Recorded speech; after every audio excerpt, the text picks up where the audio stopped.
Hello and thanks for joining us. This is the World News at 12 from Voice of the People 90.3 FM. I am Solomon Ofem. First, our top stories.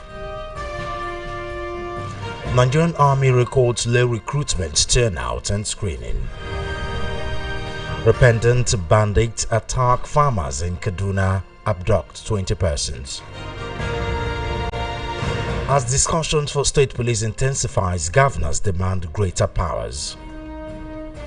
Lassa fever deaths rise to 214 as fatality rate reaches 25%.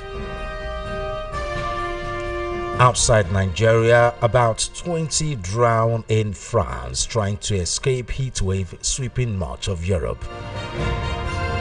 And in sport, Algeria beat Jordan 2-1 and Norway beat Senegal 3-2 in World Cup group game. Those are our top stories. Details coming up shortly.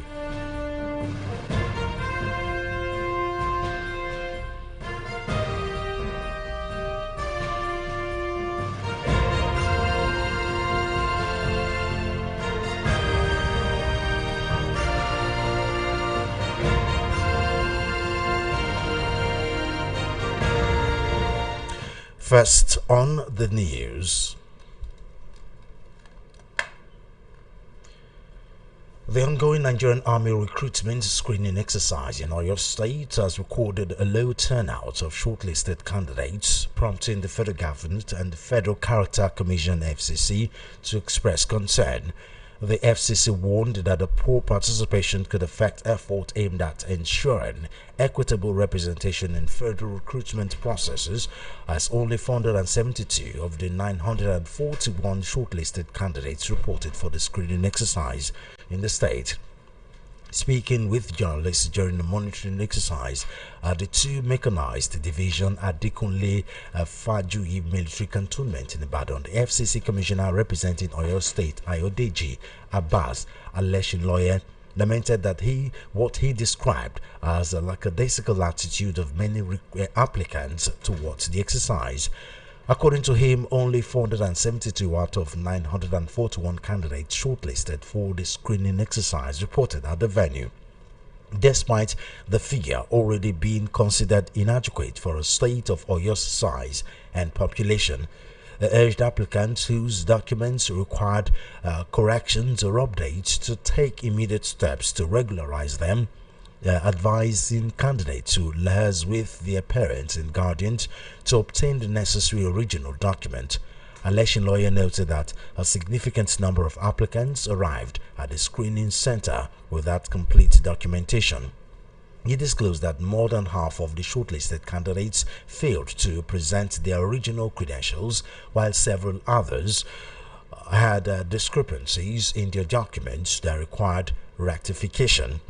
The FCC Commissioner further called on traditional rulers, religious leaders, local government chairmen and other community stakeholders to intensify awareness campaigns about the recruitment process, particularly at the grassroots level, to ensure that young people do not miss future opportunities.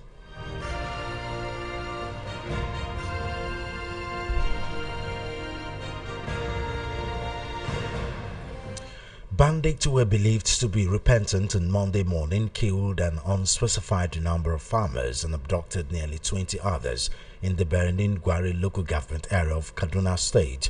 A source in Benin-Gwari who confirmed the attack said the incident occurred at about 11 a.m. in Layin, the Nauta village.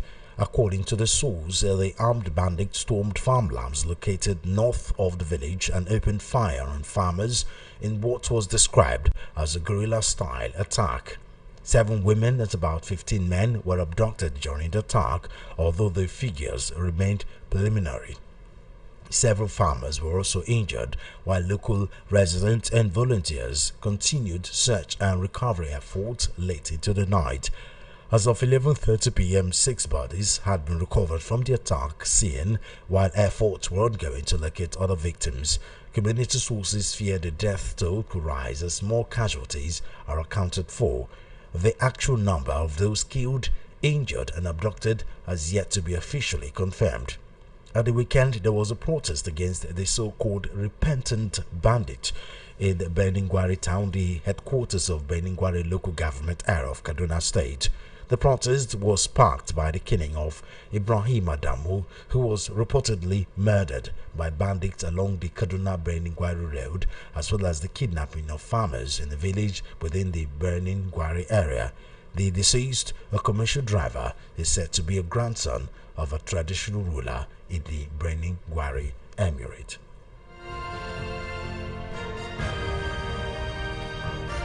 Meanwhile, the Kebbi State Police Command has confirmed the death of 8 persons in a violent clash between farmers and herders in Gulma Town, Argungu local government area of the state. The command spokesman, SP Bashir Usman, disclosed this in a statement issued in Benin Kebbi on Tuesday. According to him, the victims comprised 1 farmer and 7 herders, while 5 persons, including a woman, were rescued by security operatives during the unrest. Usman said the incident occurred at about 3 p.m. on Monday when a herder identified as Yarumbuba Dogu allegedly allowed his cattle to stray into the farmland of one Alhaji Aminu, destroying crops. He explained that the confrontation ensued between the 2 men, during which the farmer was allegedly stabbed in the neck and died on the spot. The police spokesman added that the operatives successfully rescued 5 persons trapped during the violence and evacuated them to the Argungu Divisional Police Headquarters for protection. He said a joint security team comprising the police and other security agencies had since been deployed to the area to forestall further breakdown of law and order. According to him, the state government has also imposed a curfew on the affected community as part of measures to restore peace and prevent a recurrence of the violence. Usman further disclosed that the investigation had commenced to identify and apprehend those responsible for the killings and destruction.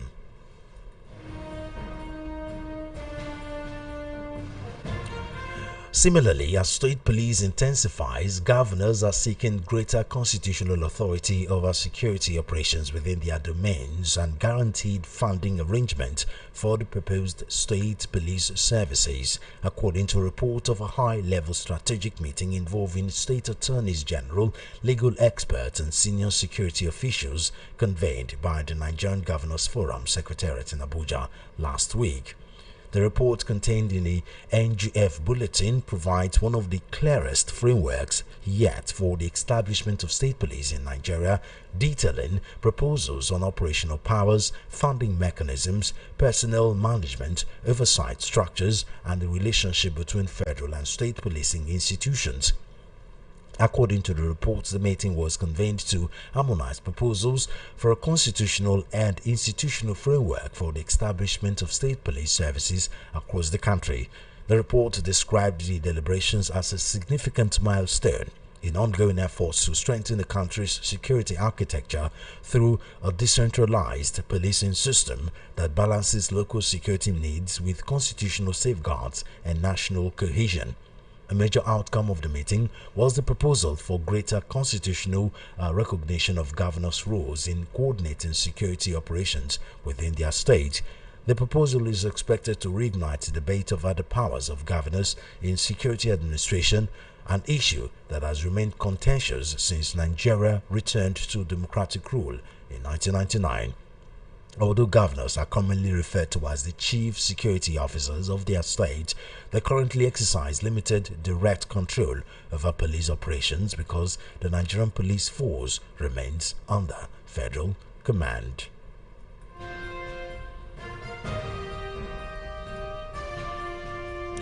And now to health matters, where the Nigeria Center for Disease Control and Prevention (NCDC) said Lassa fever has claimed 214 lives in Nigeria, with the case fatality rate climbing to 25%. This was contained in the NCDC Lassa fever situation report for week 23 from June 1 to June 7. This, the agency said, is up sharply from 18.9% during the same period in 2025. It noted that both suspected and confirmed cases are also increased compared to 2025. New confirmed cases held steady in week 23, matching the count from week 22. Infections were reported in Edo, Ondo, Bauchi, and Ebonyi. No new health case worker infections were reported during the week. NCDC says the outbreak has spread across 23 states and 109 local government areas since January 2026. According to the center, 5 states account for 84% of all confirmed cases. Ondo leads with 28%, followed by Bauchi with 25%, Taraba 15%, Edo 10%, and Benue 6%. The remaining 16% of cases are spread across 18 other states with confirmed infections. According to the agency, young adults remained most affected. The predominant age group, the NCDC said, is 21 to 38 years, with cases ranging from 1 to 19 years and a medium age of 30 years.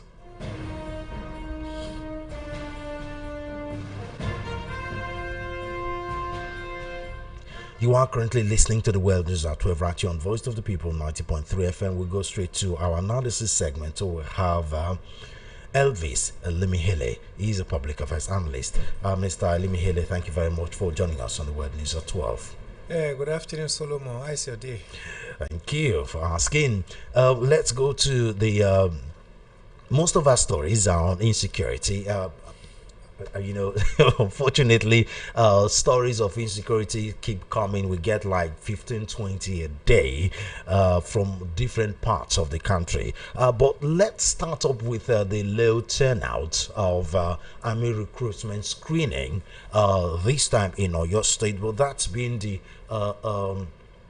same situation in the southern parts of Nigeria. It's not exactly the same in the north, but in the southern part, especially southeast, where some recruitment, the Federal Character Commission FCC, sometimes some recruitment exercise, they only get like 3, 4, 5 persons, out of even let's say 100 that applied, which was already very, very low. What's your reaction to that? Solomon, this is a big problem to this nation, because a nation where is dabbling with insecurity of this magnitude, and the young men that are even supposed to be part of the armed forces that will assist the government to confront this insecurity are no longer interested in joining the Nigerian Armed Forces. What does that tell you, Solomon? What does that portray to you? People are afraid to join the Nigerian Army. Is it just being afraid? Yeah, because of the insecurity. I mean, it has become more of a death sentence now than anything else. You are looking at it from that angle, but what I'll let you know today is that this nation has gotten to a failed state. Wow. Yes. That's even a much more bleaker reality than yes. I think. This is to tell you that Nigerians no longer believe in Nigeria. Did you hear me? Nigerians no longer believe in this nation any longer. That's what it means. In other words, a level of patriotism is quite low. It's completely eroded. It's gone. We saw this from the Southeastern brothers. Even the Nigerian Armed Forces have to start calling on them, to get into the army and all that. They have all refused. That has been on for some years now. Now it has continued to Southwest now. But if the trajectory is flipped the other way, you see they will go and join their own regional army. If there was an opportunity like that. Do you understand? This is the same people now. Some of them are joining the local Amotekun. They are joining the local vigilante in their respective states. Yeah, and region. But when it comes to the national army, they are no longer interested. But why? What do you think is responsible for the low patriotism among Nigerians, though? The biggest problem here, Solomon, is that Nigerians have lost interest in this nation as a result of lack of truthfulness from those that are in the leadership of this nation. This insecurity would have gotten to this level we are today if the successive government, including this one we have paid the due attention to curb this matter, especially the 8 years of Buhari's administration. Buhari, that Nigerian said is a retired general, and one of the purpose for Nigeria that the bully Jonathan out of office was that this general was coming to end this insecurity. But what did we see? He increased it. Everything went. He came and added to our problems, Solomon. Security, economy, everything. As at the time he came in, we had only Boko Haram. But before Buhari left office, we have ISWAP, ISIS, Lakurawa, different splinter cells, bandits joined. Different nomenclature of insecurity. Different nomenclature and with different camps spread across all parts of this nation. That's number one. He plunged Nigeria into diverse poverty, multi-dimensional poverty. Yeah. So what can you? I mean, the young Nigerians, the youth who are coming up, what do they see that will encourage them to say, I want to be part of this system? I remembered when I went to run 10-kilometer race in my division, for this military recruitment in 1988. I went to do 10-kilometer race. I was among those that succeeded in 10-kilometer race. So what happened? Because I want to get into the Nigerian Army. That's what I mean. Why are you not in the Nigerian Army? That's the big question. That's the insincerity I'll be telling you. When we now got to Benin, where the final selection was going, people started bringing in their children from left, right, center. Connections. Yes, those are people that were not even part of the race. They are the ones that are in the army. Fast forward to where we are today. At the time, it became like sharing it as what they call it now. National cake. Now shared it as, okay, we are giving slots. Okay. They give slot to traditional ruler, give slot to the National Assembly people, state governors, members of House of Assembly. So big men now started bringing their children into the army. Our military is not for a rich man's child now. Ideally, Solomon, now people when frustrate, say, anyhow, when one happen, may happen. Those are the people the military is meant for. Because by the time you are going, you already drop your license of death and say, it can happen anytime. These are people that are ready to die for the country. At all times. But we now saw, politicians now hijacked it. Retired generals now began to fill in their children as soon as they are going. Their children are coming up. So what does that one give birth to? A child who was brought up with noodles, brought up with a Western food, now into the military. We know what it takes to be a military person. The hard training and ruggedness. So when they hear, it's definitely not from the faint of heart. When they hear ordinary knockouts, they bolt off, because their father have seen that armed forces is not like a contract job. Go in there. By the time you get there, so many things are there that we don't know now. Those are some of the problems we are seeing. People who really want to carry the toga and want to serve this nation, because they don't have anybody that will back them up, they will not get there. That's the problem. So when you see young youth now no longer interested, it tells you that the youth don't believe in this nation any longer. It's a big problem. This is where we have to start calling for NOA, National Orientation Agency, to now do their job. What about the low pay and? No, I'm getting there. National Orientation Agency, because I told you, because the government have not been sincere, no truthfulness in the government. Imagine, is it not lately we started hearing the salary of Nigerian military men? I know a few persons in the Nigerian Army, and when I hear their salary, I'm dumbfounded. That is it. So now a young man who is a graduate is finding his way into NNPC, Central Bank, Federal Inland Revenue, the one they now call Nigeria Revenue Services. Solomon. Then another one will now say, I want to go and join the Nigerian Army. They're not going to tell and say, then swear for you. Do you understand what I'm saying? Because this is the same people that are not saying, look at welfare package. None. Look at even the food they eat, they serve them at the war front. Is it not the one that entered the social media last time that became problem? Yeah. These are the issues. When you don't make the organization, you don't make look attractive for young men. Do you think the young men we have now, our old generation young men, they are never.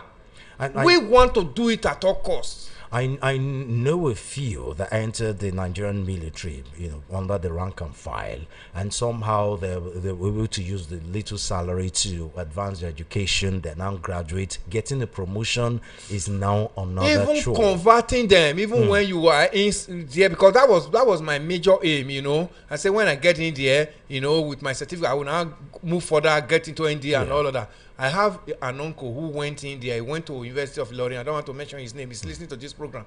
He read in University of Ilorin, came back. There was nothing like converting him. It was out of frustration. He has to resign. Do you understand? Right. Why don't you encourage people who really want to serve this nation and give them all it takes? I was going to social media that day. I saw somebody said he made the attempt to get recruited into Nigerian Army 7 times. He never got it, but just one application into the U.S. Air Force, he got it. It was in the social media. Nigerian Army want to get in 7 good times. He made that attempt. He never got it, but he just made one attempt to Nigeria United Nations Air Force, United States of America Air Force. He got recruited. We have quite a number of Nigerians there. Yes, because this is a place where they value what they call somebody that has the integrity, that has the wherewithal. But here in Nigeria, we look at faces. We look at where are you coming from? Who is your sponsor? Who brought this name? That's the problem. If we don't curb it, you will discover that you're not going to start renting another country's youth to come and recruit them into Nigerian armed forces. Then, okay, you will now begin to de-radicalize the Boko Haram and begin to fix them in. Then, but and also be pretending that you are fighting insecurity with the same people that you brought out from the bush. You debrief them for just 6 weeks. 6 weeks is enough for you now to say they have forgotten all they have ever known in their life, which is crime and criminality, killing and maiming. Then the next thing now you now wear then a new uniform and say, okay, you cannot go and be fighting the insurgents. Their own brother they left in the bush. Solomon, is it done? Can it work? We are just joking. And let's also talk about the complaints from the rank and file, army, that sending them to fight insecurity has become like a death sentence because the insurgents have much more sophisticated weapons than them. Did we not see it? The vice president of Nigeria today, the video is still there, when he was governor of Borno. He protested to Aso Rock to go and meet the former president, Muhammadu Buhari, and said the level of success of the terrorists is so much because they are more sophisticatedly armed than Nigerian armed forces. He protested. The video is still there. Today he's second in command of this nation. Things are even worse. And now he's in a position to. He's even in a position now to say, okay, those wrongs I spotted them because I could not have the means. Now I am at the national level, higher office. I think this is the time for me to right those wrongs. But we have now seen that nothing is happening. So when you now begin to deceive people, I mean, there is a level you now begin to put sand in a blind man's gari. At the time, we know that he's no longer drinking gari, he's now eating sand. That's where we are in this station. We'll be deceived enough. On the flip side of things, though, we're at a time where unemployment rate is quite high. We have Nigerians, going through hell to go to other countries just to get jobs. So much so that these countries have already started deporting most of these Nigerians, back to the country, despite some of them having legitimate papers. In other words, the amount of jobs in the country is, 1 million times less than the populations we have. So isn't this an opportunity for young Nigerians that have been looking for jobs for years? Into this opportunity. Exactly. Yeah, it would have been, but the opportunity is not good enough for anybody to cash in. Is it not the same Nigerians that are going to Ukraine to go and start fighting for Russia? It's not the same Nigerians that are looking for their way to Russia to go to be fighting Ukraine. That's even a more deadlier war. To tell you, because they just believe that let me live here, my life can be better. But because they've seen that their life is not regarded here, it's not valued, and there's no way this country is ready to make input into making them become the real person they ought to be. That's why they can now say, I will leave the shores of this nation and go and join another country's army and fight for them. That's the level. So all the unemployed Nigerians here don't see that as an opportunity any longer because they've been deceived enough. Well, wouldn't this be counterproductive too, though, in the sense that we also at a time where obviously you get to see a lot of these bad situations when everything in the country is bad. Also at a time where some people are crying foul of marginalization. Also at a time where there are some southerners that are saying the northerners have too much power in so many regard. And in the Nigerian army, I've heard one or two persons say we have lots of northerners in the Nigerian army, so the northerners kind of control the Nigerian army. Now the northerners can say, well, you don't have any right to complain about that because you are the ones, I'm talking about the southerners, not joining the Nigerian army.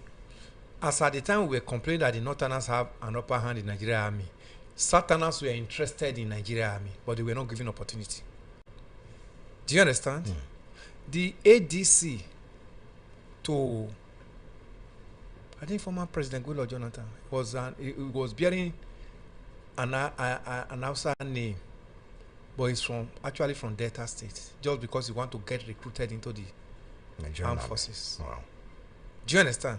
So Nigerians have done so many things to get into this military that now Nigerians are not saying, no, I don't even need any longer.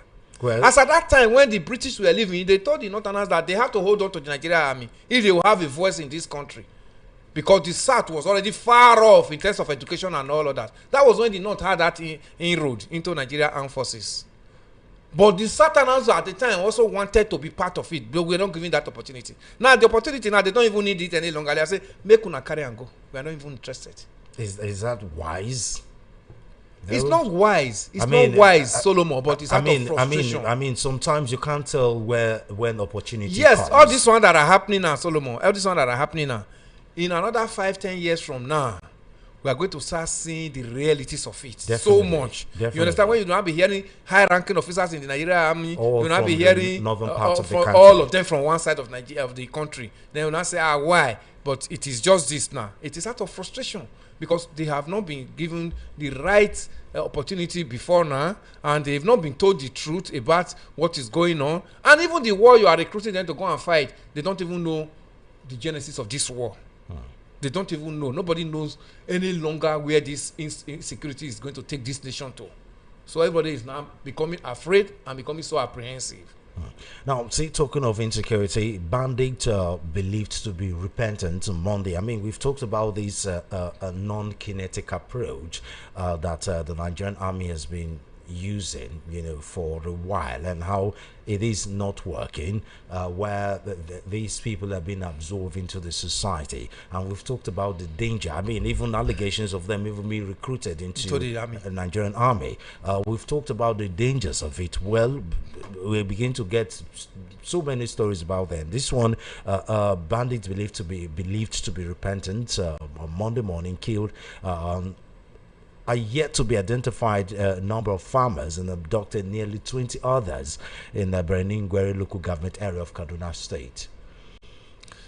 Solomon, the biggest mistake this government has ever made is to begin to talk of, repentant militants, the rehabilitation, repentant terrorists, rehabilitating them and bringing them back to secular world. And millions of money earmarked. No, you know what? Somebody thought of it and knows that he's going to make money out of this. So now the person now designed it like the amnesty we have in the southwest Niger Delta before now. I said, okay. I mean, but the Niger Delta was a legitimate cause. That was for a legitimate cause. And you know that the way those guys came out, the vice president went to meet them in the creek. Then vice president Goodluck Jonathan, when his boss, later President Yaradua, said, talk to your people. There is no money in the coffers for us to execute our electionary campaign to Nigerians, because pipelines were being broken left, right, center. You know, at the initial stage, people like Ateke Tom Polo and all others, they never thought, and I started to cover, they never thought Jonathan was sincere. They thought when they come out of the creek, they will be arrested. Because this was already coming after several peaceful agitation. Yes, because Obasanjo polarized it. He leveled OD. And in thinking they was going to get the result. And at the end of the day, it became worse. These guys are in the creek. So oil was no longer flowing. Less than 900,000 barrels per day, Nigeria was producing. So how do you know, where is the money? So Jonathan actually took that risk and went to meet his brothers in the creek. At the end of the day, you see, they started coming out in piecemeal. At the time, the government has said, okay, bring out your arm, and every arm you bring, so there was some money attached to it, you know. You see how arms were coming out from the creek. Yeah. That is what they call, you know, people who actually willing to accept amnesty, that okay, we want to renege in this matter. Have you not seen respite came to the southwest? Yeah. I mean, Niger Delta since that time. You understand? It's not these ones that pretend that they are coming out. They want to come and start becoming informants to their brothers sit there in the bush. Then you are not saying, oh, you are reintegrating them, you are de-radicalizing them, and you are now, you know, debriefing them and whatever, giving them different kind of name. Somebody just sold that same dummy to the government now, and the government bought it. Now their victims are in IDP camps. Some of them are in the grave. You understand? Then they're not using Nigeria's taxpayers' money to dress these ones up, give them a show B, you know, make them and do a flamboyant party to welcome them back to the society. After welcoming Solomon, what next? They are not giving job. They don't have any other thing doing. They wake up in the morning. They don't have anywhere to go. The only thing they remember, the life they were living in the camp, in the bush, before they came out. Then what else do you think? Even if they don't want to go to the bush, they'll become informants. They have phone numbers of their commanders still in the bush, their colleagues in the bush. They become informant. Why do you think that most of these ambushes left, right, center against Nigerian armed forces, anytime they plan operations? Because some of them are now informant to even Nigerian army. Some of them are pretenders inside the army. Have we not seen some of them selling ammunition to the terrorists to fight them? We see some videos. I mean, some of them are collaborators. Serious collaborators. So when you look at this non-kinetic language they brought in, you know, polish it in another form, you know, brought non-kinetic to confuse Nigerians. You know, these Nigerians, we have ways of bringing one grammar to confuse Nigeria. When IBB announced June 12, instead of he to tell Nigeria he has cancelled the election, he say annul. Nigeria now began to look for what is the meaning of annul until we now know that June 12 is gone. So when we saw all this that day, now the president said subsidy is gone. Nigeria, what do you mean by subsidy is gone? That means no more subsidy. That's where we are. So when they want to confuse Nigeria, they go and bring all this English in. That non-kinetic kind of plans or whatever they have, non-kinetic approach they have for these terrorists is the biggest thing, is the worst thing that this government has ever done to perpetuate this insecurity to continue. Look at what Israeli government did to Hamas in Gaza. That's how you confront an enemy. The enemy had to be on his seat and say, I want dialogue. Not you. Now begin to say, come out, we are ready to accept you, you are our children, you are prodigal sons, you are our children, we can still work together. So you are begging them. A whole nation that has a functional armed forces is begging terrorists in the bush. Now, it's a shame. Now, Sheikh Ahmad Gumi was on the news again yesterday, you know, ranting about how the federal government have made negotiations with the bandits very difficult, thereby increasing the amount of attacks on citizens by designating the bandits as terrorist organizations. You know, it is because of the same way the Nigeria government have given these insurgents, you know, the platitude to, you know, begin to override Nigerians. That's the same way Nigeria government has, you know, enhanced all these things Gumi is saying. Who is Gumi in Nigeria? That the Nigeria DSS that pick people who ordinarily talk on social media and pick them. That today they don't hear what Gumi is saying. So everything Gumi is saying is the government that gave him the platform to ride on them and use it to boost the activity of the insurgents. And I mean, you understand? Someone I interviewed yesterday on Matters said that the federal government have not been able to prosecute Sheikh Gumi because they don't have anything on him. So I was like, the fact that he's a terrorist negotiator, is that not enough for him to be picked? They say, well, the federal government use him. He's a federal government material. Sheikh Gumi is a peacemaker. Peacemaker indeed. This same Sheikh Gumi, the headquarter of their own religion in the world. Is it not 2 times now they denied him entry? Saudi Arabia. Do you understand? Then remember one of his boy, Moma, what they call him, who was deported, who was sent back from Egypt. Yes. Remember one of his boys who also follow him for do the negotiation. Yes. Today that one is on trial. If all these foreign nations are even looking at what he's saying and see it as no, this one is a supporter of terrorism and we don't want him in our country, then it is now our country is clapping hand for him and say ride on.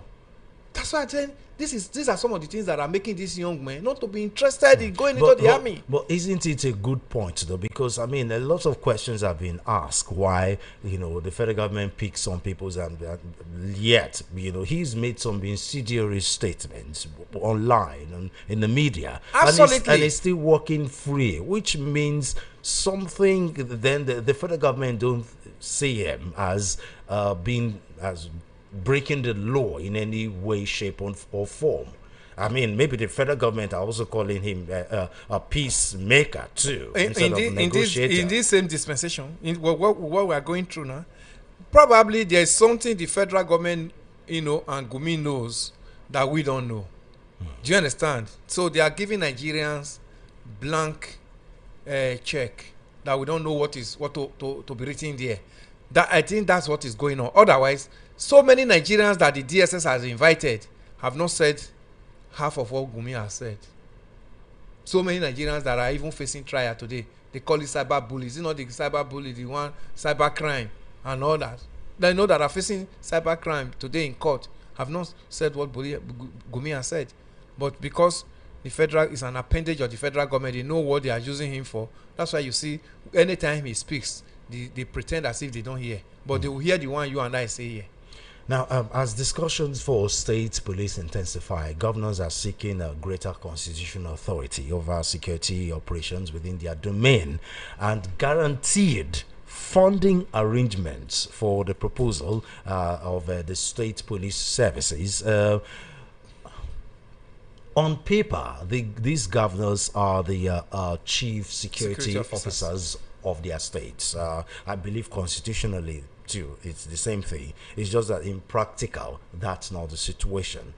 And then they already have these security votes, a blank check of security votes that nobody knows except few governors that on their own decide to mention the amount. We don't know it at the discretion of the governors. What else would the government and the governors rather be looking for as a greater constitutional power, other than you already have all the tools? All you just need is to start practicalizing it. Oh yeah, state police, start doing the state police. Isn't that what it's needed? Well, there should be a proper framework with this state police, Solomon. Definitely. This one that the governors are asking for greater power. They should not turn the state police to become, witch hunting, to be using to witch hunt the opposition. Personal weapon. Yes, that's been the fear because they want to put it at their armpit and begin to use it to hunt opposition in their respective state. Because every part of this state police must be scrutinized by Nigerians, so that governors, even when they don't have state police now, you see what happened in some states, that opposition cannot erect billboard during elections. Opposition are not granted venues for their campaign. They don't have state police yet. Then if they now have state police and it's not well regulated, spelled out in the constitution, black and blue, that this is where the power of the governor stops, you know what is going to happen? We might not just have any opposition in any abuse of power. Yes, absolutely. We might not just have any opposition in any of these states. And you know what that means to democracy. So this one that they are asking for more power, Nigerians should follow them up and, you know, try as much as possible to evaluate the power they are asking for, so that this power will not turn around to become detrimental to Nigerians when this state police law is actually granted. Because we don't want Nigerians to suffer beyond what we've suffered from the federal police now already. You understand? I know too well that it is just because of the insecurity we are going through that is making Nigerians they call to for state police. Yeah, Nigerians to support the state police. Nigerians wouldn't have supported this state police because we know that the governors are going to abuse it in total. So, what kind of framework should we be looking at that will limit the powers of the state governors? Because sometimes this is an illusion where they say appointed by the president, subject to recommended by the president, subject to confirmation by the National Assembly, or appointed by the state governors, subject to the approval by the state assembly. Isn't that an illusion that has kept stuffs like the judiciary in perpetual servitude? Because or agencies like INEC under the control of the executive. So how do you think this will work, where the limits of the state, where there will be a limit for the state government, and how to utilize there state should police? still be a body that will act as regulator. But we already have balances. We already have a police commission at the federal police level. Service Commission. Yes. We have it. Yes. Yeah, they come but still, the presidency have very great power. That's why we are still talking of devolution of power. We are talking of, if this state police must work well, Solomon, this nation has to we have to go through restructuring. With the system we have now, you come out with a state police, there's no way it will not work. There's no way it will favor Nigerians. All these ones are part of what I said earlier in our VOP this morning, that 2014, when this nation clocked 100 of that amalgamation, we ought to have, sit down with that 2014 confab and look at the next way forward. Whether we are still going to remain as a nation, or how are we now going to begin a new rebirth into the new nation we are going to continue as from that 2014 downwards. 12 years into it now. Are you not seeing Nigerians now? Nigerians are not even interested in joining the armed forces now. One of the most unifying factors. Before now, Nigerians are more polarized along ethnic lines, along religious lines, along tribal lines, and all that. So that 2014, coming up with that confab under former President Jonathan's administration, was the best plan he had. But the biggest failure he had was him not even implementing, not having the political power, the weak power to implement what that confab. That was the biggest failure Jonathan's government gave to us before he left office. Because that confab came at the right time. Are we still going to continue? If we are going to continue, how do we go? Let us even have a model of government that this nation is not going to practice. Today we are not federal state. We are a little federal, a little more of unitary. So with this kind of constitution, and you now talk of a state police in this same constitution, Solomon, it's going to be worse than the federal police. So at the very situation we are now in this nation is to begin to talk of, let us chart a new way forward by talking of restructuring this nation, if we must agree to live together as an entity called Nigeria again. Otherwise, forget about all this shenanigan that is going on. It will not work. It is all going to be hijacked by the politicians, and they will go and lay landmines in the constitution where it will always favor them. That when you now get to that level, it will be interpreted to you that the governor has the power. Because look at the electoral act they gave us now. Have you not seen the landmines they laid into the electoral act? Some of them are seeing that even when you now have a first certificate, you can now contest the election, and if you win, nobody can query you any longer. So those landmines are going to be in this. Is going to be in this state police, in the constitution for this state police, if they are not checked. So the biggest thing Nigerians should be asking for now is how to restructure this nation. We are overdue. 12 years beyond our expiring date. This nation expired in 2014. 100 years of amalgamation ended in 2014. Jonathan did some remarkable thing. Let me name them. You know, he changed the face of 100 naira. 100 naira to centenary 100 naira. If you look at the 100 naira, he changed it. Then there was a centenary city he was building in Abuja. Do you remember when we clocked that 100? His government was building that. I don't know the level of it now. But how did that exactly help the nation to grow? No. These are, you know, celebrating that we have come 100 years. So from this 100 years now, let us now have a new beginning again. We have ended 100 years successfully. So let them have all this landmark. When the children will ask, our children will ask, how come we call this centenary city? So Nigeria clock 100 years then. Before we now took a new constitution, now took a restructuring that brought us to this situation we are now. The children we ask, these are historical things. Why is it that this 100 naira is wearing this name? You understand? So that we use this to celebrate our 100 years. We were 100 years north and south amalgamation. So there are so many things. If we don't do all this, Solomon, forget about it. All these are mere shenanigans. In hindsight, the president Bola Tinubu changed the national anthem. Yeah, so no, he changed the national anthem. Let's not even look at that, because even the national anthem, part of it was argued in that national confab that we will reverse to this national anthem he changed. Part of it was in that national confab. You understand? The president who called himself Democrat, you understand, who was always talking about restructuring when he was still in his days in Adeco, when he told Nigeria he was a Democrat. Nigerians were looking at it that even that May 29, the first thing would have even said, I am restructuring this nation. That May 29, 2023. The same way he told Nigeria subsidy is gone. He would have said, this nation will be restructured under my first 4 years.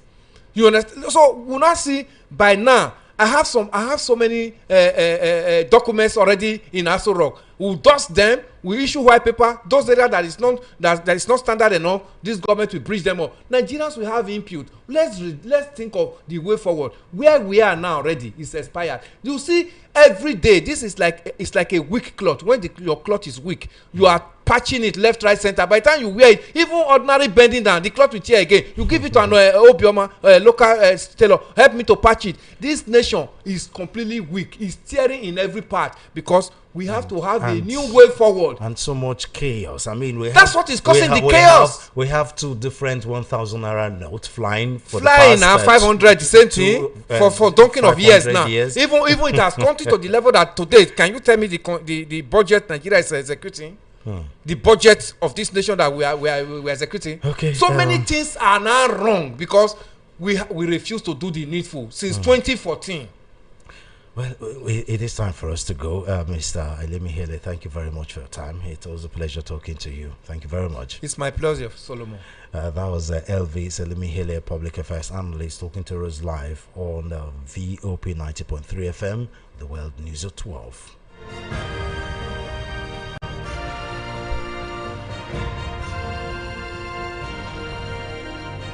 And after stories outside Nigeria, French authorities say about 20 people have drowned over the weekend while swimming in unsupervised areas to seek relief from a heat wave gripping France and other parts of Europe.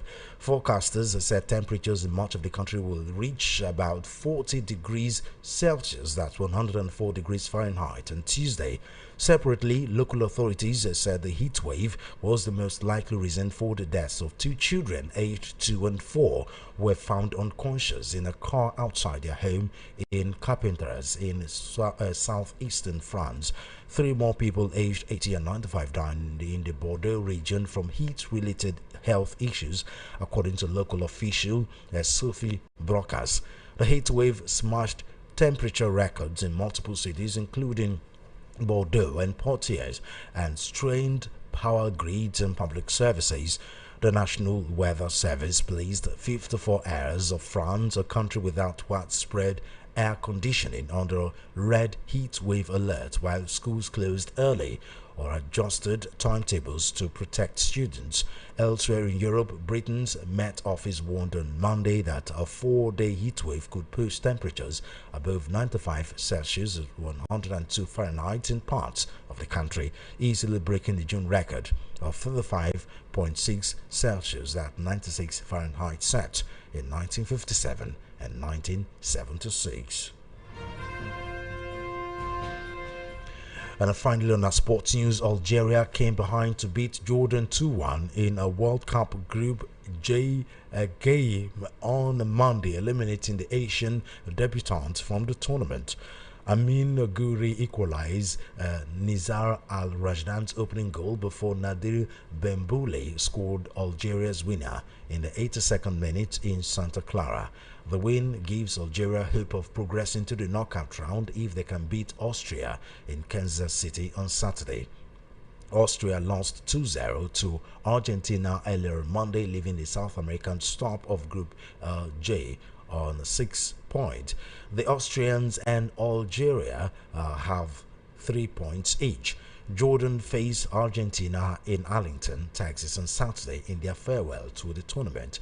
Meanwhile, Erling Haaland scored his second World Cup brace in a row as Norway beat Senegal 3-2 on Monday to punch their tickets to the last 32.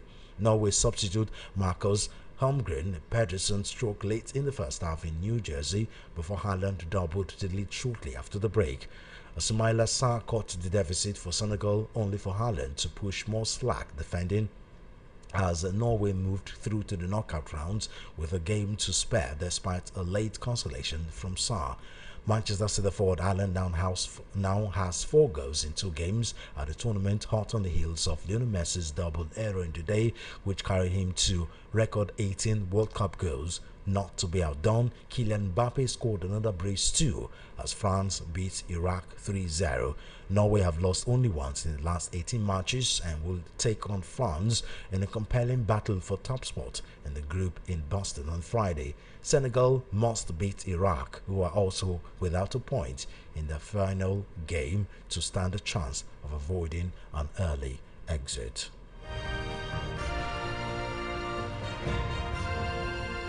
To end the news, a recap of our top stories. Nigerian Army records a low recruitment turnout and screening. Repentant bandits attack farmers in Kaduna, abduct 20 persons. As discussions for state police intensifies, governors demand greater powers. Lassa FIFA death rise to 214 as fatality rate reaches 25%. Outside Nigeria, about 20 drowned in France trying to escape heatwave sweeping much of Europe. And in sport, Algeria beat Jordan 2-1, Norway beat Senegal 3-2 in World Cup group games. And that's a wrap on the world news at 12 from Voice of the People 90.3 FM. I am Solomon Ofem. Good afternoon and thank you for listening.